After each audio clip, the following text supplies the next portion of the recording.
मैंने पुनर्जन्म लेने के बाद सबसे पहला काम पागलों की तरह पढ़ाई छोड़कर अपनी बॉडी को ट्रेन करना शुरू किया। यहाँ तक कि टीचर्स की फेल करने की चेतावनी और मेरी गर्लफ्रेंड लियू रोयान के ब्रेकअप का भी मुझ पर कोई असर नहीं हुआ, क्योंकि मैं जानता था कि सिर्फ 1 महीने बाद पूरी दुनिया में अलग अलग डेविल फ्रूट्स उगने वाले हैं। उस समय जो भी डेविल फ्रूट हासिल करेगा उसे असाधारण शक्तियां मिलेंगी। पिछले जन्म में मुझे भी एक असाधारण शक्ति मिली थी, लेकिन मेरी फ्रूट एबिलिटी कमजोर थी और मेरी फिजिकल फिटनेस भी ज्यादा अच्छी नहीं थी, इसलिए मैं ज़ॉम्बी होर्ड में बुरी तरह मारा गया। अब जबकि मुझे दूसरा मौका मिला था तो जाहिर है कि मैं अपने फ्यूचर नॉलेज का पूरा फायदा उठाने वाला था और हर उस चीज को पकड़ने वाला था जिसे इस्तेमाल किया जा सके। मेरी जानकारी के मुताबिक पास ही एक डेविल फ्रूट मौजूद था, स्कूल के बगल वाली फलों की दुकान में। उस दुकान का नाम भी बड़ा अजीब था, गाइड यू टू ब्यूटीफुल। लेकिन मुझे यह नहीं पता था कि वह डेविल फ्रूट आखिर किस दिन प्रकट होगा, इसलिए मैं हर दिन उस दुकान पर कुछ फल खरीदने जाता और साथ ही यह भी देखा कि वह डेविल फ्रूट आया है या नहीं। लेकिन आज जब मैं हमेशा की तरह दुकान में घूम रहा था और पाइनएप्पल सेक्शन तक पहुंचा, तभी 2 हरी रंग की छोटी शाखाओं ने अचानक मेरा ध्यान खींच लिया। मैंने ऊपर रखे पाइनएप्पल हटाए और उन शाखाओं का असली शरीर मेरी आंखों के सामने आ गया। बिल्कुल सही, यह मेरी यादों वाली उसी डेविल फ्रूट जैसी थी। यही वन पीस दुनिया के 4 एम्परर्स में से काइडो का डेविल फ्रूट था। मैंने तेजी से बिल चुकाया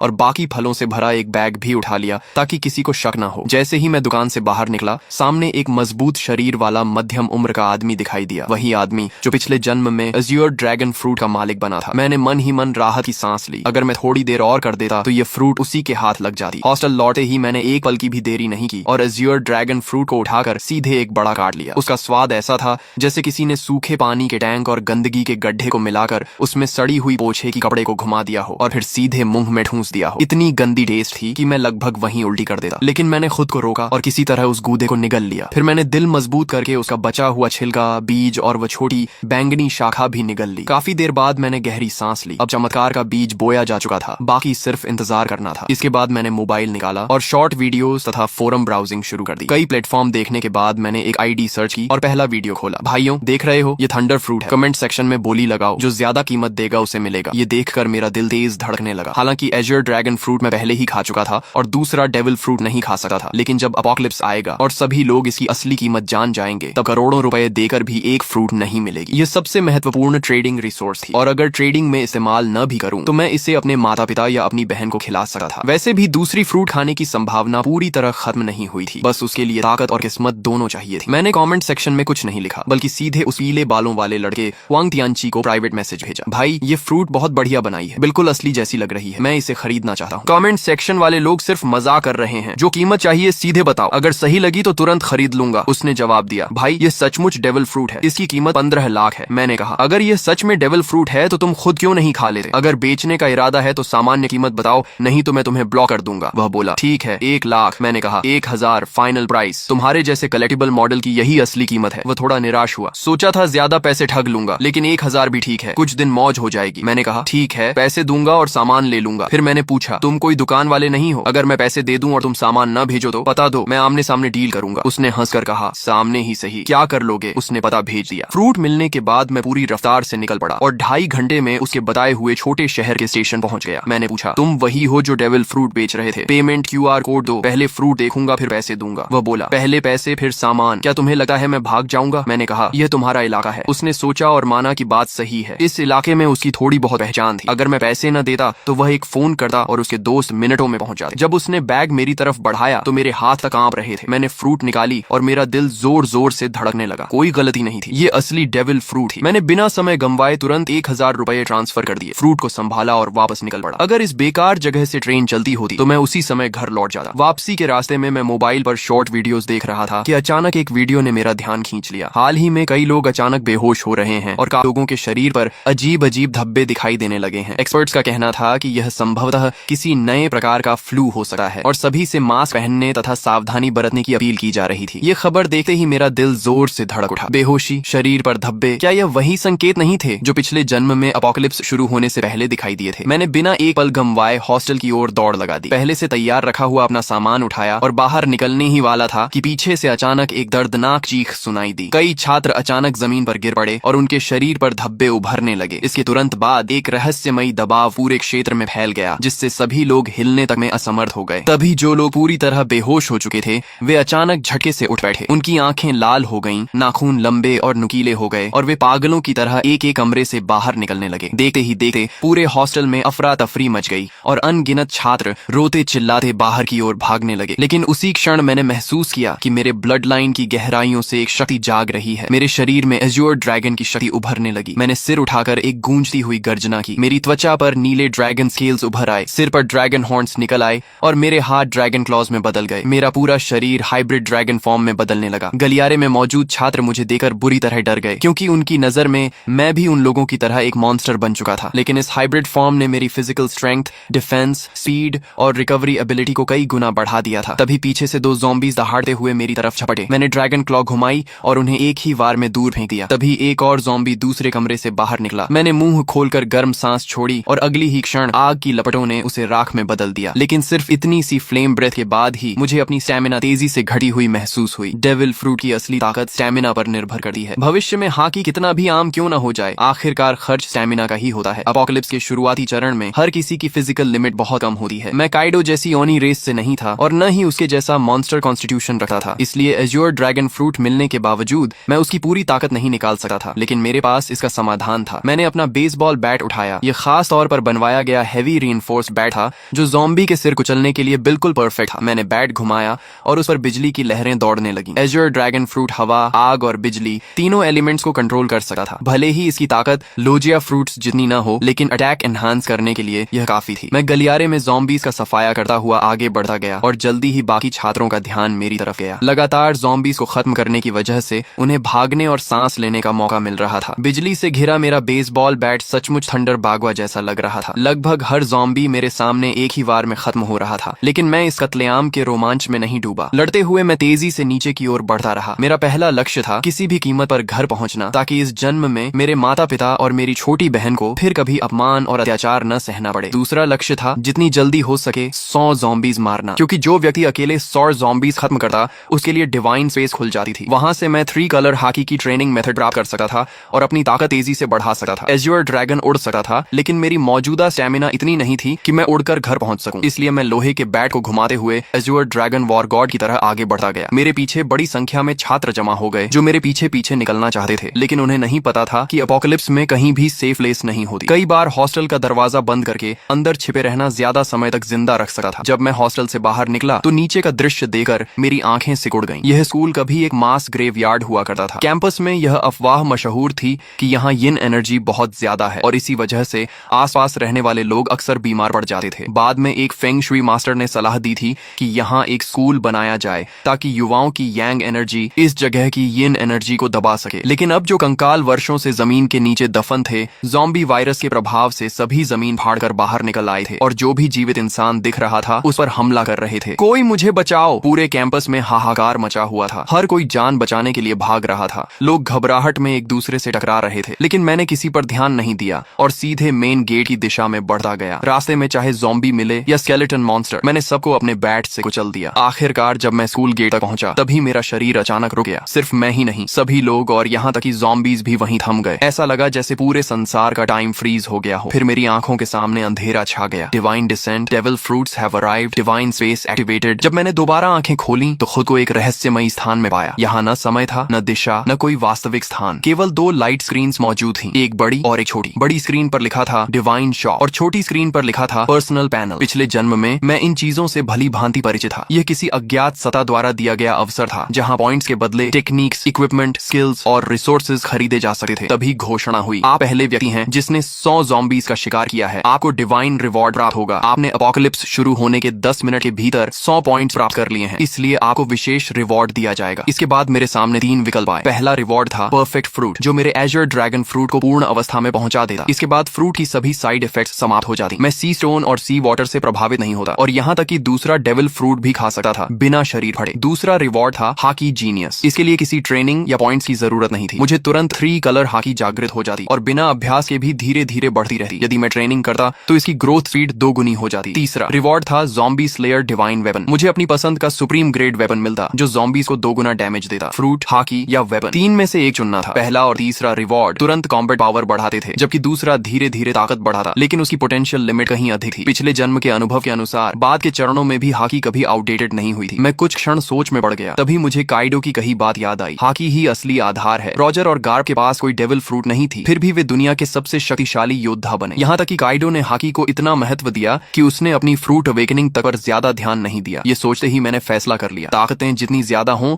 उतना अच्छा नहीं। असली बात यह है कि किसी एक ताकत को उसकी सीमा तक पहुंचाया जाए। एज्योर ड्रैगन फ्रूट कितनी शक्तिशाली बनेगी, ये पूरी तरह मेरी फिजिकल स्ट्रेंथ पर निर्भर था। अगले ही क्षण मैंने हाकी जीनियस चुन लिया। तुरंत 3 कलर हाकी मेरे भीतर जाग उठी। काली ऊर्जा की एक पतली परत मेरी मुठियों पर चढ़ गई। यह आर्मामेंट हाकी थी। इसके बाद मैंने कुछ पॉइंट्स खर्च करके 5 वाटर मीट खरीदे, जो तेजी से स्टेमिना रिकवर करने वाला फूड था और लड़ाई में लंबे समय तक टिकने में मदद करता था। पर्सनल पैनल सिर्फ स्टेटस स्क्रीन नहीं थी, बल्कि कम्युनिकेशन डिवाइस भी थी। अपोकलिप्स में जब मानव सभ्यता टूट गई थी, तब लोग इसी पैनल के कम्युनिकेशन फंक्शन से संपर्क बनाए रखते थे। इसमें अलग अलग चैनल्स भी बने हुए थे और बहुत से लोग पहले ही बातचीत शुरू कर चुके थे। तभी घोषणा हुई, स्पेस कनेक्शन समाप्त होने वाली है। भविष्य में केवल विचार करते ही डिवाइन स्पेस में प्रवेश किया जा सकेगा। मेरी आंखों के सामने फिर अंधेरा छा गया। जब मैंने दोबारा आंखें खोली तो मैं वापस अपने शरीर में था। चारों ओर अनगिनत ज़ॉम्बीज और घबराए हुए छात्र शिक्षक मौजूद थे। मैंने तुरंत एक वाटर मीट मुंह में ठूंस ली और तेजी से खाते हुए स्कूल गेट की ओर बढ़ने लगा। तभी मुझे अचानक खतरे का एहसास हुआ। मैंने तुरंत अपना शरीर एक ओर घुमा लिया। जिस जगह मैं खड़ा था वहां अगले ही पल जमीन फट गई और एक स्केलेटन आर्म बाहर निकल आई। बहुत से लोग सोच रहे थे कि शहर छोड़कर किसी सुनसान जगह चले जाएंगे और किसी तरह जीवित रहेंगे, लेकिन उन्हें नहीं पता था कि अब इस दुनिया में 1 इंच भी सुरक्षित जमीन नहीं बची थी। इसी दौरान रास्ते में चल रही कारों के रेडियो पर इमरजेंसी ब्रॉडकास्ट लगातार बज रहा था। यह राष्ट्रीय आपातकालीन सूचना है। सभी नागरिक शांत रहें, अपने घरों के अंदर रहें और दरवाजे खिड़कियां बंद रखें। हमारी सेना पूरी तरह सक्रिय हो चुकी है। रेडियो पर आगे घोषणा हुई, हमारी बायोलॉजिकल लैबोरेटरीज भी एंटीडोट विकसित करने में लगी हुई हैं। कृपया शांति बनाए रखें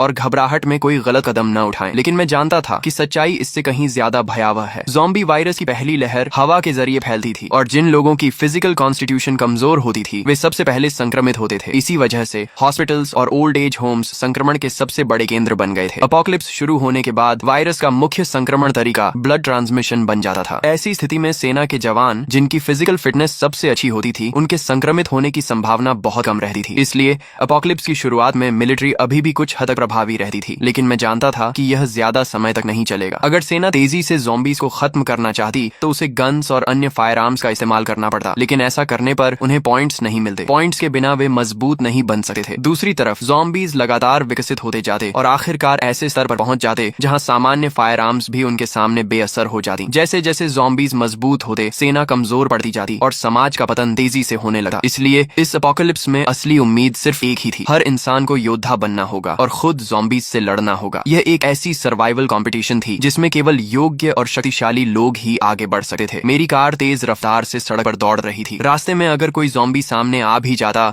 तो मैं ब्रेक लगाने की बजाय उसे सीधा टक्कर मारकर आगे निकल जाता। तभी अचानक मेरा फोन बज उठा। कॉल उठाते ही दूसरी तरफ से मेरी छोटी बहन की घबराई हुई आवाज सुनाई दी, भैया आप कहाँ हो? बाहर बहुत सारे ज़ॉम्बीज हैं, बहुत डर लग रहा है। मैंने तुरंत पूछा, मैं ठीक हूँ, तुम कैसी हो? मम्मी पापा ठीक है ना? उसने राहत की सांस लेते हुए कहा, मम्मी ने आपकी बात मानकर पहले ही छुट्टी ले ली थी और मुझे स्कूल से घर ले आई थी। पापा अभी हॉस्पिटल में हैं। उन्होंने कहा है कि उन्होंने ऑफिस लॉक कर लिया है और फिलहाल सुरक्षित हैं। भैया आप तो सचमुच भविष्यवक्ता निकले। अगर आपने मम्मी को जबरदस्ती छुट्टी लेने के लिए न कहा होता तो शायद हम अभी बाहर ही मर चुके होते। पिछले 1 महीने से मेरी बहन औचिंग बहुत हैरान थी, क्योंकि मैं हर दिन बड़ी मात्रा में डेली नेसेसिटीज घर भेज रहा था। जब भी परिवार पूछता कि इतना सामान क्यों जमा कर रहा हूँ, मैं कोई जवाब नहीं देता था। उन्हें यह भी नहीं पता था कि मेरे पास इतना पैसा आया कहाँ से। असल में मेरे पास कोई पैसा नहीं था। सिर्फ 1 महीने में इतना कमाना भी असंभव था। लेकिन जब अपोकलिप्स आने ही वाला था तो मुझे कर्ज लेने से डरने की क्या जरूरत थी। मैंने लगभग हर ऑनलाइन प्लेटफॉर्म से लोन ले लिया था। अगर माता पिता को समझाने की समस्या न होती तो शायद मैं घर तक गिरवी रख देता। हालांकि डिवाइन स्पेस के मौजूद होने के कारण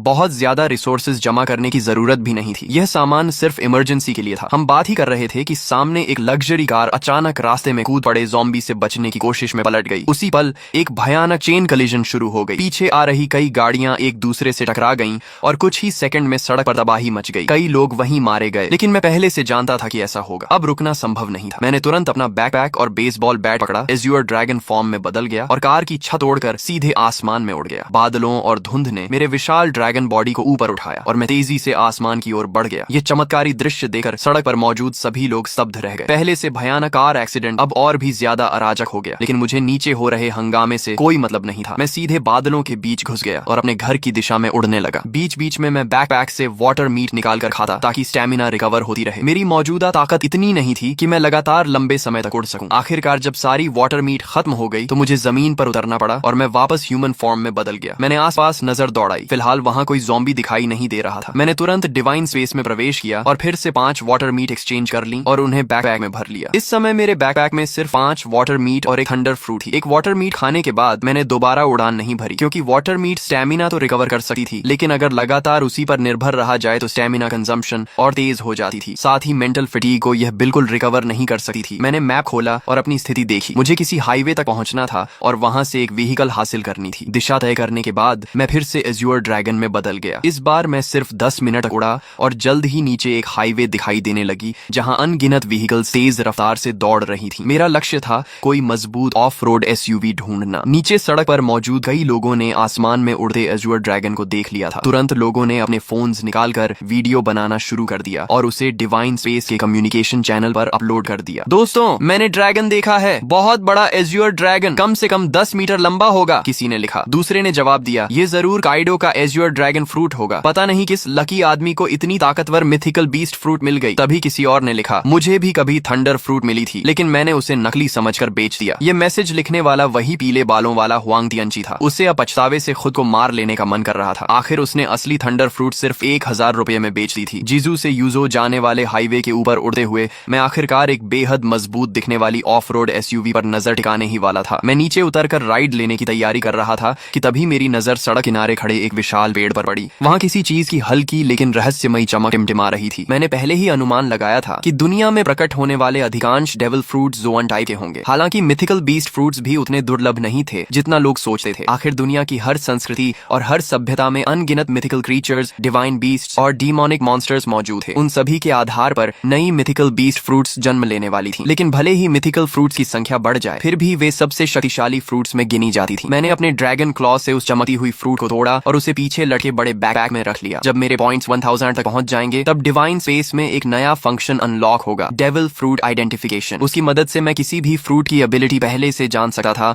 और किसी बेकार फ्रूट को खाने से बच सकता था। हालांकि यह सुविधा बहुत महंगी थी। हर आइडेंटिफिकेशन के लिए पूरे 1000 पॉइंट्स खर्च करने पड़ते थे। मैं दोबारा उस ऑफ रोड एसयूवी का पीछा करने ही वाला था कि अचानक आगे चल रहा एक बड़ा ट्रक बुरी तरह पलट गया। उसी पल उसके अंदर से 3 ज़ॉम्बीज बाहर निकले और आसपास की गाड़ियों पर हमला करने लगे। लेकिन उस समय किसी के पास रुकने का साहस नहीं था। एक ड्राइवर ने एक्सेलरेटर पूरी ताकत से दबाया और सीधे ज़ॉम्बीज के ऊपर गाड़ी चढ़ा दी। फिर वह गाड़ी को दाएं बाएं घुमाकर ज़ॉम्बीज को गिराने की कोशिश करने लगा। उसकी इस हरकत ने तुरंत एक और चेन एक्सीडेंट पैदा कर दिया। मैंने उधर सिर्फ एक नजर डाली और फिर पलटे हुए ट्रक के पास उतर गया। ह्यूमन बीस्ट फॉर्म में बदलकर मैंने ट्रक के किनारे को पकड़ लिया और एज्योर ड्रैगन की विशाल शक्ति का इस्तेमाल करते हुए उसे जबरदस्ती सीधा खड़ा कर दिया। एज्योर ड्रैगन फ्रूट द्वारा दी गई स्ट्रेंथ वास्तव में भयावह थी। इसके बाद मैं ट्रक के अंदर घुसा और खुद उसे चलाने लगा। जब धीरे धीरे मुझे एहसास हुआ कि वे सभी मेरी ट्रक के पीछे पीछे चल रही हैं। मैंने रियर व्यू मिरर में यह दृश्य देखा, लेकिन मुझे इससे कोई फर्क नहीं पड़ा। जब तक वे मेरे काम में रुकावट नहीं डालते, उन्हें मेरे पीछे आने से कोई समस्या नहीं थी। रास्ते भर बार बार एक्सीडेंट्स होते रहे। मैं समय समय पर ट्रक से उतरता, ज़ॉम्बीज को खत्म करता और सड़क साफ करता। तभी एक मोटा और अमीर दिखने वाला मध्यम उम्र का आदमी मुस्कुराते हुए मेरे पास आया और बोला, अगर आप मेरी सुरक्षा करेंगे तो मैं आपको जितना पैसा चाहिए उतना दे सकता हूँ। मैंने उसकी तरफ ठंडी नजर से देखा और कहा, एक कदम और आगे बढ़ाया तो मरोगे। वह आदमी इतना डर गया कि अनजाने में वहीं घुटनों के बल बैठ गया। उस समय मेरी ड्रैगन फॉर्म और उससे निकल रही किंगली ऑरा उसे ऐसे महसूस हो रही थी जैसे उसके सामने कोई सर्वोच्च शासक खड़ा हो। मेरी हल्की सी कॉन्करर्स हाकी ने आसपास खड़े कई लोगों को डर से जड़ कर दिया। फिर भी मौत का डर इंसान से कुछ भी करवा सकता है। एक बेहद खूबसूरत मैच्योर वुमन हिम्मत करके मेरे पास आई। अपोकलिप्स के बीच भी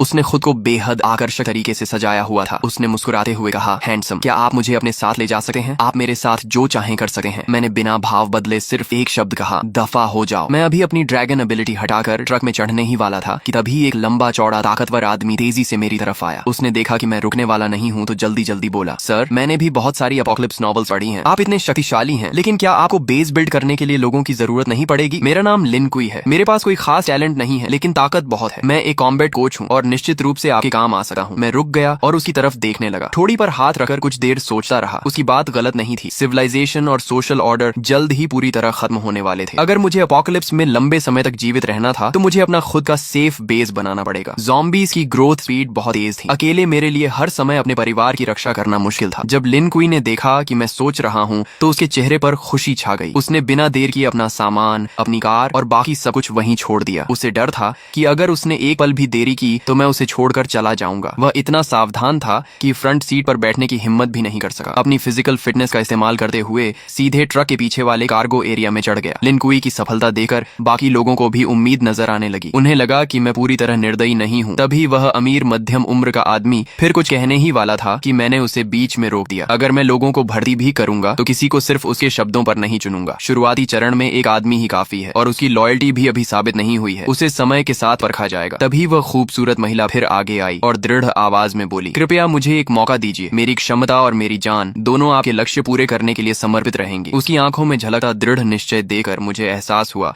कि यह महिला साधारण नहीं है, शायद इसमें वाकई कुछ खास था। मैंने कुछ सेकंड तक उसे ध्यान से देखा और फिर कहा, गाड़ी में चढ़ जाओ। महिला खुशी से झूम उठी, लेकिन मेरी अनुमति के बिना वह भी फ्रंट सीट पर नहीं बैठी। उसने अपनी पूरी ताकत लगाकर ट्रक के पीछे वाले कार्गो एरिया में चढ़ना शुरू कर दिया। मैं यह सब देखकर मन ही मन सिर हिलाने लगा। शायद यह महिला सिर्फ एक सुंदर चेहरा नहीं थी, पीछे खड़े कई लोग भी इन दोनों की तरह मेरे साथ जाना चाहते थे। लेकिन जैसे ही मैंने हल्की सी कॉन्करर्स हाकी छोड़ी, सभी डर के मारे जमीन पर गिर पड़े। उनमें से किसी ने कांपती आवाज में कहा, हे भगवान, इस बॉस ने तो कॉन्करर्स हाकी भी जगा ली है। कुछ अनुभवी वन पीस फैंस तुरंत इस किंगली ऑरा को पहचान गए। मैं वापस ड्राइवर सीट पर बैठा और ट्रक को आगे बढ़ा दिया। करीब 2.5 घंटे की यात्रा के बाद आखिरकार मुझे सड़क किनारे एक सर्विस एरिया दिखाई दिया, लेकिन वह जगह पूरी तरह ज़ॉम्बीज़ के कब्जे में थी। रास्ते से गुजरने वाले लोग वहां फ्यूल और फूड लेने जाना चाहते थे, लेकिन वहां मौजूद ज़ॉम्बीज़ की भारी संख्या देखकर हिम्मत नहीं कर पा रहे थे। मगर मुझे इसकी चिंता नहीं थी। जैसे ही ट्रक वहां रुका, ज़ॉम्बीज़ का एक बड़ा झुंड हमारी तरफ दौड़ पड़ा। वे ड्राइवर कैबिन में तो नहीं घुस सकते थे,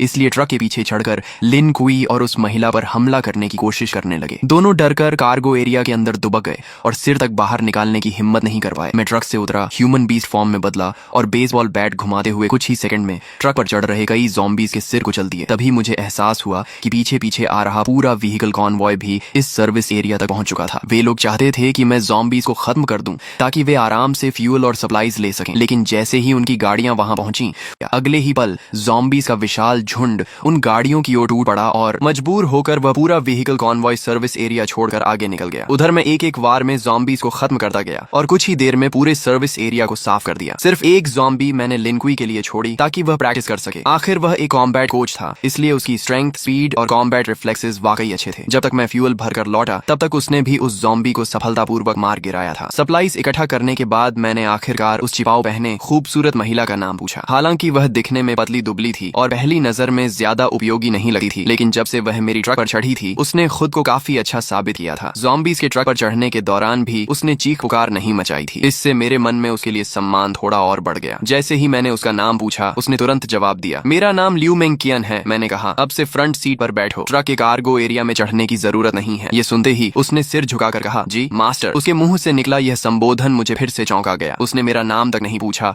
और सीधे मुझे मास्टर कहकर संबोधित करने लगी। जो व्यक्ति अपना ईगो और प्राइड छोड़ सकता है, वही एपोकलिप्स जैसी दुनिया में ज्यादा समय तक जीवित रह सकता है। थोड़ी देर बाद हम फिर से यात्रा पर निकल पड़े। रास्ते में मुझे एक बार फिर मेरी बहन आओ चिंग का फोन आया। भैया आप कहाँ हो? पापा हॉस्पिटल के ऑफिस में फंसे हुए हैं। मैंने सुना है हॉस्पिटल में सबसे ज्यादा ज़ॉम्बीज़ हैं। पापा के पास खाना पानी भी नहीं है। मुझे बहुत डर लग रहा है कि उन्हें कुछ हो न जाए। उसकी आवाज रोने जैसी हो गई थी। फोन के दूसरी तरफ मेरी माँ की आवाज भी सुनाई दी। हाउ हाउ, तुम्हारे स्कूल का क्या हाल है? तुम अपना ध्यान रखना, हम तुम्हें बचाने का कोई रास्ता ढूंढ लेंगे। मैंने कहा, माँ चिंता मत करो, मुझे काइडो का एजर ड्रैगन फ्रूट मिल गया है। डेविल फ्रूट का नाम सुनते ही आओ चिंग का डर काफी कम हो गया। हम भाई बहन पूरे 1 घंटे तक फोन पर बातें करते रहे। कॉल खत्म होने के बाद मैंने तुरंत अपने पिता को फोन किया। मैंने उन्हें बताया कि मैं अब एबिलिटी यूजर बन चुका हूँ और जल्द ही हॉस्पिटल पहुंचकर उन्हें बचा लूंगा। मैंने उन्हें सख्त हिदायत दी कि ऑफिस के अंदर छिपे रहें और बाहर निकलने की कोशिश न करें। दूसरी तरफ ऑफिस में फंसे एओ हाई भूख, प्यास और लगातार दरवाजा पीटे ज़ॉम्बीज़ की वजह से बेहद परेशान थे। वह आधी नींद और आधी बेहोशी की हालत में थे कि तभी मेरा फोन आया। मेरा नाम देखते ही उनमें जान आ गई। जब मैंने उन्हें वीडियो कॉल की और उन्होंने मुझे ड्रैगन ह्यूमन फॉर्म में ज़ॉम्बीज़ का सफाया करते देखा, तब जाकर उनके दिल को सुकून मिला। उन्होंने मुझे अपने ऑफिस का रास्ता बताया। मैं तेजी से हॉस्पिटल के एक कोने में बने ऑफिस तक पहुंच गया। वहां 12 ज़ॉम्बीज़ लगातार दरवाजा तोड़ने की कोशिश कर रहे थे। दरवाजे में कई बड़े छेद भी हो चुके थे। अगर अंदर से टेबल्स और चेयर्स लगाकर उसे ब्लॉक न किया गया होता तो ज़ॉम्बीज़ कब के अंदर घुसकर पापा को टुकड़े टुकड़े कर चुके होते। मैंने बेसबॉल बैट घुमाई और कुछ ही सेकंड में उन सभी ज़ॉम्बीज़ के सिर तोड़ डाले। फिर एक जोरदार किक मारकर ऑफिस का दरवाजा खोल दिया। अंदर मौजूद पापा की हालत जरूर खराब थी, लेकिन वे पूरी तरह सुरक्षित थे। मेरे लिए यही सबसे बड़ी खुशखबरी थी। एओ हाई वाटर मीट खाते हुए बोले, तो ये वही डेविल फ्रूट एबिलिटी है जिसके बारे में तुम और आओ चिंग बात कर रहे थे। ऑफिस में फंसे रहने के दौरान उन्होंने डिवाइन स्पेस के कम्युनिकेशन चैनल्स में बहुत सारे वीडियोस और डिस्कशंस देख लिए थे, इसलिए उन्हें वन पीस और डेविल फ्रूट्स के बारे में कुछ जानकारी हो गई थी। मैं हंस पड़ा और एक और अंदर घुसे ज़ॉम्बी का सिर बैट से कुचलते हुए बोला, कैसा लगा आपका बेटा? कूल है ना? आओ हाई मुस्कुराकर बोले, बहुत कूल है बदमाश। अपोकलिप्स शुरू होने के बाद उन्होंने अपनी आंखों से अनगिनत लोगों को ज़ॉम्बीज़ के हाथों मरते देखा था। ऐसे में उनका पूरा परिवार अभी तक सुरक्षित था। यही उनके लिए सबसे बड़ी खुशी थी। हॉस्पिटल से बाहर निकलते समय मैंने देखा कि कई कई बिल्डिंग्स के दरवाजों और खिड़कियों के पीछे लोग छिपे हुए बाहर झांक रहे थे। जब उन्होंने एओ हाई को एक ड्रैगन मैन के साथ जाते देखा और यह भी देखा कि वह ड्रैगन मैन कितनी आसानी से ज़ॉम्बीज़ को मार रहा है, तो कई लोग मदद के लिए चिल्लाने लगे, ओल्ड हाई, हमें भी बचा लो। आओ हाई के चेहरे पर दया की झलक दिखाई दी। उन्होंने कहा, हाओ, इन्हें भी बचा लो, ये सब मेरे कॉलीग्स हैं, बहुत बेचारे हैं। मैंने ठंडे स्वर में जवाब दिया, बचाकर क्या करूंगा? क्या मैं इन्हें एक एक करके इनके घर भी छोड़ूंगा? और अगर घर पहुंच भी गए तो क्या वे निश्चित रूप से जिंदा रह पाएंगे? मैंने उनकी पुकारों को अनसुना किया और पापा को लेकर आगे बढ़ गया। रास्ते में हम उस कमरे के पास पहुंचे जहां लिन कुई और लियू मेंकियान छिपे हुए थे। मैंने दरवाजे पर हमला कर रहे ज़ॉम्बीज़ को खत्म किया और फिर एक बार में दरवाजा तोड़ दिया। मुझे देखकर दोनों तुरंत बाहर आ गए और एक साथ बोले, मास्टर। ये सुनकर आओ हाई की आंखें फैल गईं। एक तरफ मांसपेशियों से भरा विशाल आदमी और दूसरी तरफ एक बेहद खूबसूरत महिला, दोनों मेरे सामने इतनी इज्जत से झुके हुए थे। खासकर लियू मेंकियान द्वारा मुझे मास्टर कहना उन्हें और भी अजीब लग रहा था। उनके चेहरे पर साफ लिखा था, हे भगवान, मेरा बेटा आखिर बाहर क्या क्या कर रहा है। यहाँ तक कि मेरी 2 जन्मों की मोटी चमड़ी भी थोड़ा गर्म हो गई। मैंने सामान्य बने रहने की कोशिश करते हुए कहा, ये दोनों रास्ते में मिले छोटे भाई बहन जैसे हैं। लेकिन आओ हाई की आंखें साफ कह रही थीं कि उन्हें मेरी बात पर जरा भी विश्वास नहीं हुआ। मैं और कुछ समझाने की बजाय चुप हो गया। हम सभी ट्रक तक पहुंचे। मैंने पापा को फ्रंट सीट पर बैठाया और लियू मेंकियन को फिर से कार्गो एरिया में भेज दिया। जब हम घर पहुंचे तो मेरी बहन आओ चिंग ने लियू मेंकियन को देखते ही आश्चर्य से मुंह खोल दिया। वाह, कितनी सुंदर महिला है। और अभी इसने भैया को क्या कहा, मास्टर? फिर उसने लिन कुई की तरफ देखा। और ये मसल मॉन्स्टर कौन है? अगर कोई कह दे कि यह स्पेशल फोर्सेस का सैनिक है तो भी मैं मान लूंगी। और ये भी भैया को बॉस कह रहा है। इस समय लियू मेंकियन एक परफेक्ट मेड की तरह दोनों हाथ पेट के सामने जोड़कर शांति से मेरे पीछे खड़ी थी। वहीं लिन कुई काफी असहज महसूस कर रहा था। वह मिलनसार व्यक्ति था, लेकिन यह उसके बॉस का परिवार था, इसलिए उसे समझ नहीं आ रहा था कि कैसे व्यवहार करे। आखिर मेरी माँ लियू यून ने स्थिति संभाली और मुस्कुराते हुए कहा, सबको भूख लगी होगी ना? जैसे ही उन्हें पता चला था कि मैं और पापा लौट रहे हैं, उन्होंने सोना छोड़ दिया और पूरी रात खाना बनाने में लगा दी थी ताकि हम दोनों गरम खाना खा सकें। लेकिन उन्हें यह उम्मीद नहीं थी कि मैं 2 और लोगों को साथ ले आऊंगा, इसलिए खाना थोड़ा कम पड़ रहा था। अच्छी बात यह थी कि मैंने पहले से बहुत सारे कैंड फूड्स जमा कर रखे थे। कुछ कैंस खोलकर माँ ने पूरा बड़ा डिनर तैयार कर दिया। जब मैंने देखा कि लिन कुई और लियू मेंकियन अभी भी किनारे खड़े हैं तो मैंने उन्हें भी खाने के लिए बुलाया। लिन कुई आगे बढ़ने ही वाला था कि लियू मेंकियन बोली, मुझे थोड़ा कैंड फूड दे दीजिए, मैं मास्टर के साथ एक ही टेबल पर नहीं बैठ सकती। ये सुनते ही कमरे में मौजूद सभी लोग स्तब्ध रह गए। आओ चिंग की नजरें मेरे और लियू मेंकियन के चेहरे पर बार बार घूमने लगी। फिर शरारती मुस्कान के साथ बोली, अब मैं समझ गई, इसे फ्लर्टिंग कहते हैं। उसकी बात पूरी होने से पहले ही मैंने उसके सिर पर हल्का सा नॉक मार दिया। वह दर्द से आंखों में आंसू भरकर मेरा हाथ पकड़कर काटने लगी। डिनर खत्म होने के बाद मैंने बैकपैक से 2 डेविल फ्रूट्स निकाली। मेरे पास अभी 2 डेविल फ्रूट्स हैं, एक थंडर फ्रूट है और दूसरी की एबिलिटी अभी पता नहीं है। तुम लोग इनमें से खा लो। यह सुनकर लिन कुई और लियू मेंकियन दोनों चौंक गए। उन्हें उम्मीद नहीं थी कि मेरे पास इतनी दुर्लभ चीजें भी मौजूद हैं। उनकी आंखों में चाहत साफ दिखाई दे रही थी। आओ चिंग उत्साह से दोनों फ्रूट्स को उठाकर देखने लगी। फिर उसने उन्हें माता पिता को दिखाया, लेकिन आओ हाई ने फ्रूट देकर वापस मुझे लौटा दी। आओ चिंग को दे दो, हमारी उम्र हो चुकी है, हम खाएंगे तो बर्बाद हो जाएंगी। माँ भी सहमत हो गई। हाँ, तुम्हारे जैसा बेटा हमारी रक्षा कर रहा है, हमारे लिए वही काफी है। इतनी कीमती चीज तुम्हारे पास रहेगी तो ज्यादा काम आएगी। मैंने समझाने की कोशिश की, मेरे पास पहले से एज्योर ड्रैगन फ्रूट है, मेरी ग्रोथ बहुत तेज होगी। लेकिन अगर आप लोग भी डेविल फ्रूट्स खा लेंगे तो ज़ॉम्बीज़ मारकर जल्दी पॉइंट्स कमा सकेंगे और हाकी ट्रेनिंग भी अनलॉक कर पाएंगे। अपोकलिप्स में असली कैपिटल यही है। लेकिन काफी देर समझाने के बाद भी माता पिता नहीं माने। आखिर मैंने हार कर आओ चिंग की तरफ देखा। ठीक है, तुम चुन लो। आओ चिंग तो कब से इसी पल का इंतजार कर रही थी। उसने दोनों फ्रूट्स हाथ में लेकर बार बार देखा, लेकिन काफी सोचने के बाद उसने थंडर फ्रूट मुझे वापस दे दी। मैं हैरान रह गया। क्या तुम थंडर फ्रूट नहीं लोगी? लोजिया एलिमेंटलाइजेशन शुरुआती चरण में लगभग इनविंसिबल होती है और दूसरी फ्रूट की एबिलिटी क्या है यह भी नहीं पता। आओ चिंग मुस्कुराकर बोली, डिवाइन स्पेस में डीमन रिमूवल पोशन मिलती है, उससे डेविल फ्रूट की साइड इफेक्ट्स हट सकती हैं और इंसान दूसरी फ्रूट भी खा सकता है। भैया आप इतने मजबूत हो कि वह पोशन जरूर हासिल कर लोगे। थंडर फ्रूट आपके लिए ज्यादा उपयुक्त है, मैं दूसरी फ्रूट खा लूंगी। मैंने कुछ देर सोचा और कहा, ठीक है, लेकिन पहले इसकी आइडेंटिफिकेशन कर लेते हैं। अगर एबिलिटी अच्छी हुई तो तुम खा लेना। डेविल फ्रूट आइडेंटिफिकेशन 1000 पॉइंट्स के बाद अनलॉक होती थी। आओ चिंग को यह बात पता नहीं थी क्योंकि उसके पास अभी कोई पॉइंट्स नहीं थी। लेकिन मैं स्कूल से लेकर हॉस्पिटल तक ज़ॉम्बीज़ का इतना सफाया कर चुका था कि मेरे पॉइंट्स 1000 से भी ज्यादा हो चुके थे। तभी आओ चिंग ने जल्दी से सिर हिलाया, नहीं, 1000 पॉइंट्स बहुत ज्यादा हैं। इतना कहकर उसने मेरे जवाब का इंतजार तक नहीं किया। उसने तुरंत उस सुनहरी मकई जैसी दिखने वाली डेविल फ्रूट उठाई